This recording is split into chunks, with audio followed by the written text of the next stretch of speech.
افغانستان وطن ما و شما. ما با خاطر برادر مخابراتی چی میگن و کامراوالا را گفتم که میگه پا صاف نکنید بازوان جب خدا گفتن نمید یک نقطه را وطنداران متوجه شد. تمام مشکلات افغانستان سر چیست؟ اساسش امروز که ما شما با او مواجه که بعد ما توجیه میکنم در ارتباط با دنیا هم با وضعیت موجود افغانستان. اویی است که پشتونای افغانستان سالهای سال در این کشور سردار بازار بودن، اونا میگن که سیادت سرداری ما را شما مردم غریب بودین، چوبشکن بودین، سقاو بودین، کلینر بودین، شما را دیگه مستحق نیستین که بزرگ گرفتین.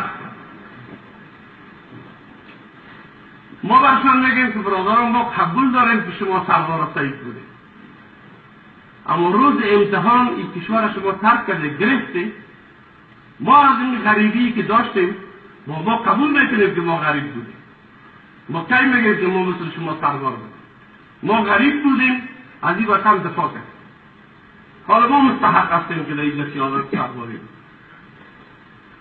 بنابراین تمام نزاکت مشکلاتی را که شما میبینید، گاهی در چهره طالب ظهور میکنه، گاهی در چهره به اصطلاح اشرف غنی ظهور میکنه، گاهی در چهره دکتر نجیب ظهور میکنه، گاهی در چهره یک کس دیگر حکمتیار ظهور میکنه. کل تو اصل هدف یک است.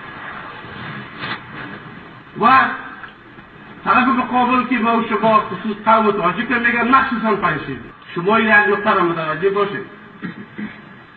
حکومت فیلی آقای کرزی بسیار قوی از حکومت استاد ربانی نیست، اما هیچ کسی در گونه راکت نمیزنن.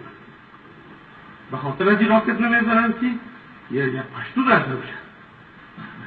اگر ما باشیم با استاد ربانی و یا احمد جان مسعود دمشه و دوم از توراسیا 50 تا صبح میزنن. وقتی که آمد شهید شد، حتی طوری آمد که امریکایی و امریکان ضربه خورد. روزای اول محاسبه ما ای بود که آمد که شهید شد. ما اول فقط کمال بقر شدیم تا شهادت از اون را دفت کردیم و گفتیم که چیز است، زخمی شدن. اینه ما قدر هنر بقر شد. ولی همین هنر تا الحمدلله نتیجه مثبت بود، به خاطر از اینکه 2 سال بعد از شهادت عامر صاحب قضیه امریکا شد. یک بار ذهن دنیا علیه طالب تغییر کرد و دنیا تصمیم گرفت که بیا علیه طالب و علیه القاعده جنگ بکنه. از ما تقاضا کردند که ما میخواهیم جنگ بکنیم. ما گفتیم ما عملا در جنگ هستیم، میاییم بیاین از این زمینه استفاده کنیم. این زمینه را خدا عنایت کرد و همکاری کرد. سالی که برادر گفتن ما مشترک جنگ کردیم، دشمن خدا شکست دادیم.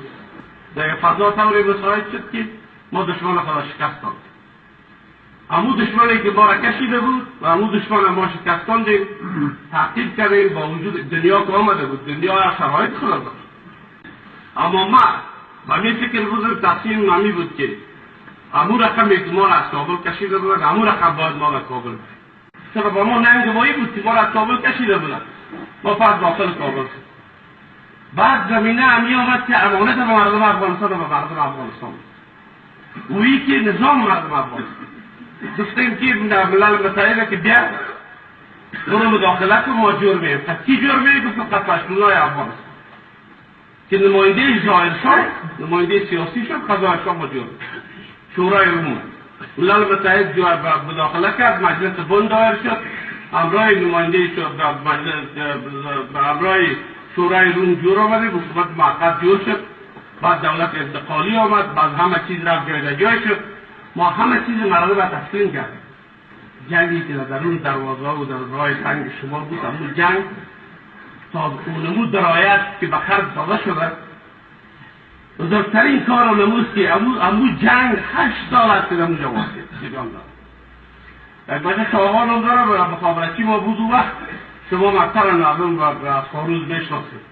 او میگه که معاون مخابره وزارت دفاع میگه وقتی که من رفتم از طریق وزارت دفاع مخابره‌های کندهار اونجا را هماهنگ میکردم، وقتی که هماهنگ کردم یک صدا کردم که صدها صدای طالب برآمد. تو انس مانده نباشی، انس مانده نباشی، خوش آمدی. تو کدام کسایی که ما را در تخار و در شمالی میشونه کجا بودن؟